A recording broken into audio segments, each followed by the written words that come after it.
Atenção, porque vai começar a aula de inglês. Boa tarde, pessoal. Meu nome é Claudiane, também conhecida como Cacau. Eu sou professora de inglês e nessa tarde eu vou ministrar aula de inglês para o 7º ano. Desde já eu peço para que vocês comentem aqui no vídeo com seu nome completo, a série que você estuda e a escola onde você estuda. E eu espero que vocês gostem da nossa aula, certo?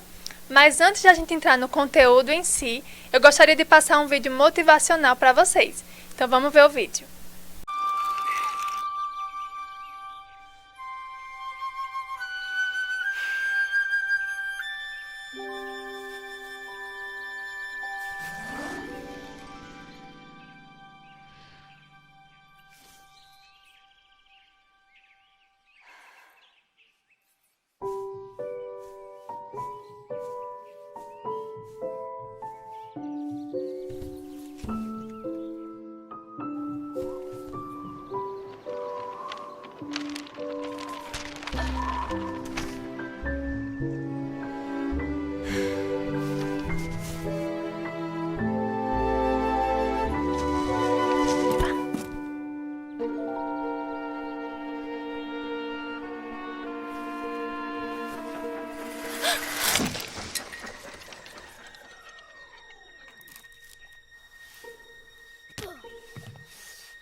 Então esse é o vídeo motivacional para que vocês comecem essa semana de estudos com muito gás e muita animação para estudar muito, certo?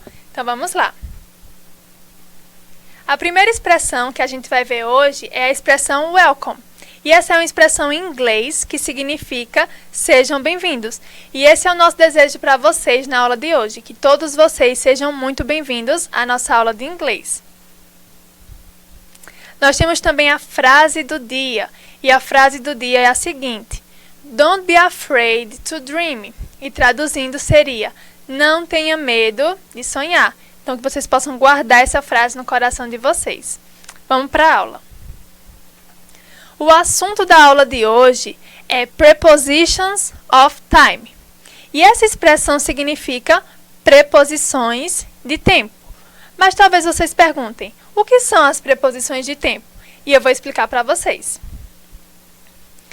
Nesse slide, a gente tem uma definição do que são as preposições de tempo em inglês.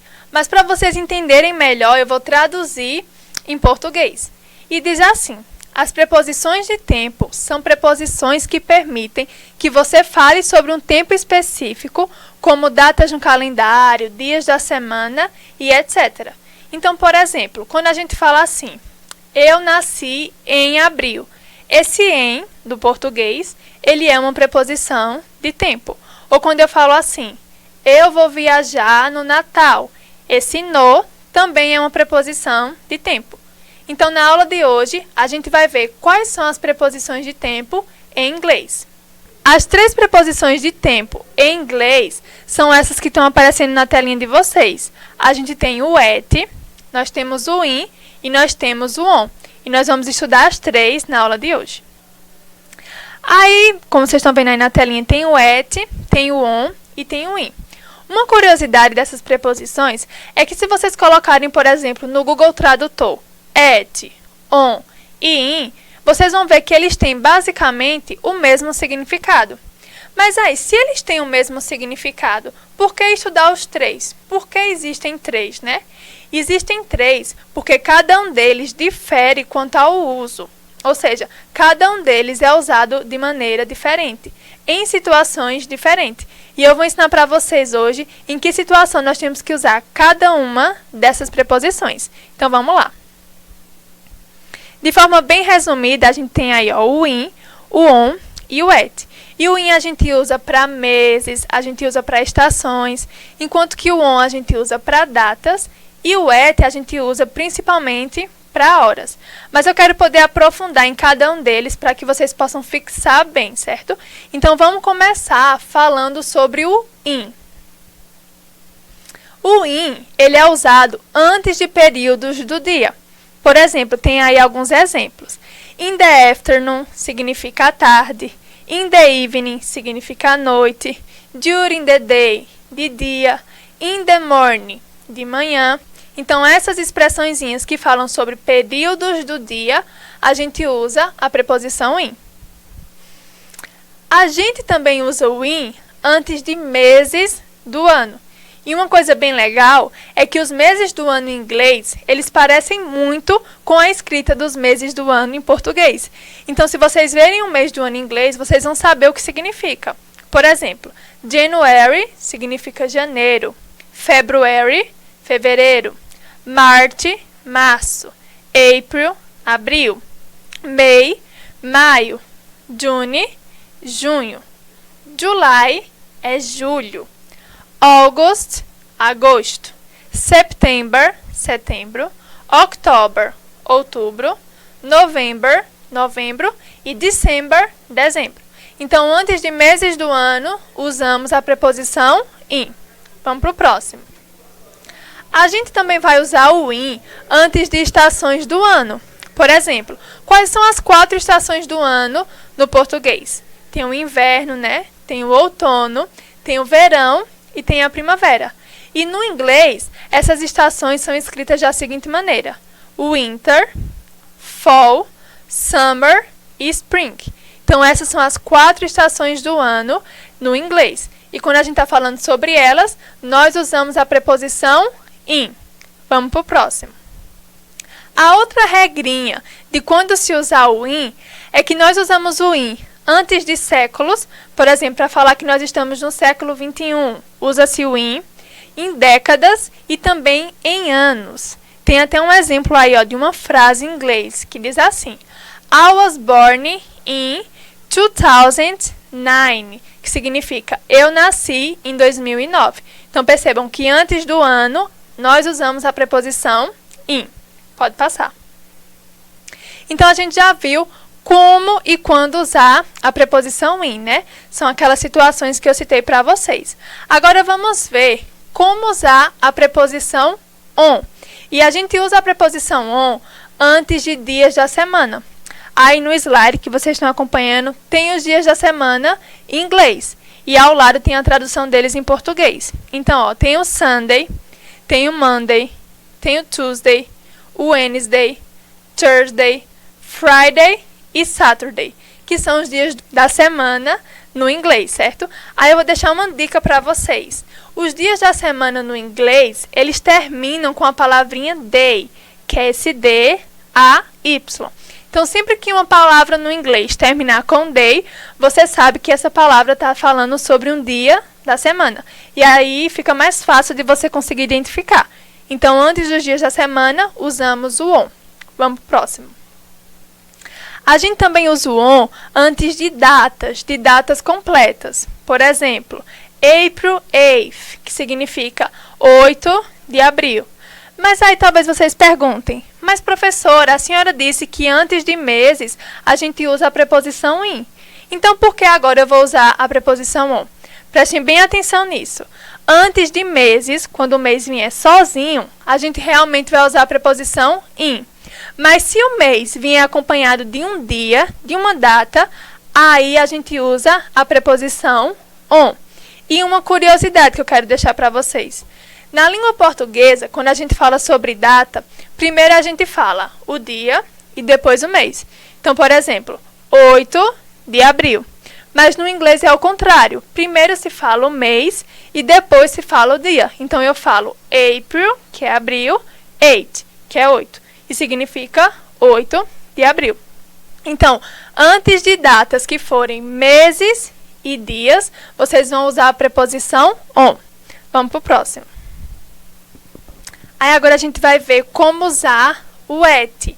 O principal uso do at é para horas. Por exemplo, eu vou para a aula de 2 horas. Minha aula de piano é de 6 horas da noite. Então, quando eu falar sobre horas, eu uso a preposição at. Tem um exemplo aí que diz assim: at 3 o'clock, que significa às 3 horas em ponto. Então, antes de horas, se usa a preposição at. Vamos para o próximo.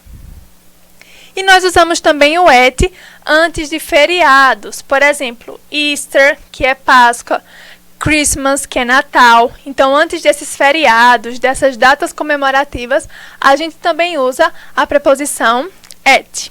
Pode passar. Agora a gente vai praticar um pouquinho, certo? Eu vou fazer só alguns para vocês praticarem um pouquinho. Eu sei que esse assunto é um pouco extenso, mas se vocês seguirem as regrinhas que tem aí no slide, certamente vocês vão conseguir responder a atividade de vocês, certo? Então vamos responder o número 3 aí do slide, que ele é mais simples, mais fácil para vocês visualizarem. Percebam que no número 3 tem assim: Sharon's birthday is, aí tem um tracinho, January. January é um mês, né? Então, se é um mês, nessa frase eu vou usar a preposição in, on ou at. Se vocês voltarem no slide, vocês vão ver que antes de meses, nós usamos a preposição in. Então, na terceira questão, a resposta correta seria in. Então, isso é só um exemplo para vocês verem como é que funciona na prática, certo? Pode passar. E aí, resumindo a aula de forma bem rapidinha, a gente viu as preposições do tempo, que são in, on e at. E a gente viu que a gente usa in antes de estações do ano e antes de meses. É o principal uso. A gente usa o on antes de datas que possuam o mês e o dia. E a gente também usa o on antes de dias da semana. E a gente usa o at principalmente antes de horas. Então, que vocês possam fixar bem essas preposições e não esquecer delas. Pode passar. Então, pessoal, essa foi a nossa aula de inglês de hoje. Espero que vocês tenham entendido. Qualquer dúvida, vocês podem tirar com seus professores da sua escola. Eles vão estar disponíveis para vocês. E até a próxima. Um grande beijo e foi um prazer estar com vocês.